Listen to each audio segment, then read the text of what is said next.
अस्सलामुअलैकुम, मैं निमराज शहाब और आप देख रहे हैं fly news. Old Nawabshah Mohajir colony UC 6 में कामरान उर्फ कामी वल्द अब्दुल अजीज नामी शख्स ने गैरत के नाम पर अपनी 2 बहनों को कत्ल कर दिया। रात 3 से 4 बजे के करीब कामरान उर्फ कामी घर में दाखिल हुआ। पहले बहनों को बेहोशी की दवाई पिलाई, उसके बाद दोनों बहनों को बिजली का करंट लगाकर कत्ल कर दिया। कामरान उर्फ कामी ने कत्ल करने के बाद अपने कपड़े तब्दील किए, 20 सेक्शन थाने पहुंचकर गिरफ्तारी दे दी।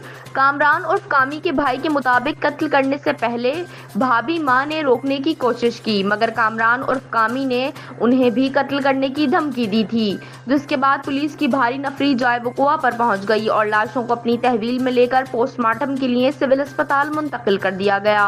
अच्छा मसलो था मसलो वाला है मां घर में मौजूद ही कौन हो। हाँ जॾहिं मूंखे कॉल आई आहे घर जी, तव्हांखे कंहिं फ़ोन कई? ये भाउ नंढे जेको आहे न हू बि सुबुह जो घर में आयो आहे, हुन कॉल कई आहे। उनजो नालो छा आहे? हमज़ा अली। हा, पोइ आयो छा थियो? हुन कॉल करे ॿुधायो आहे इन दोनों जो ॿिनि जो जेको आहे न हा, मर्डर करे वियो आहे। मां चयो कहिड़ो चए कामरान कयो आहे। कामरान तुंहिंजो छा थिए? कामरान मुंहिंजो नंढो भाउ अथसि, मूंखां नंढो आहे। अच्छा, हुन कयो अथऊं। पोइ हींअर किथे आहे? हू पुलिस कस्टडी में आहे।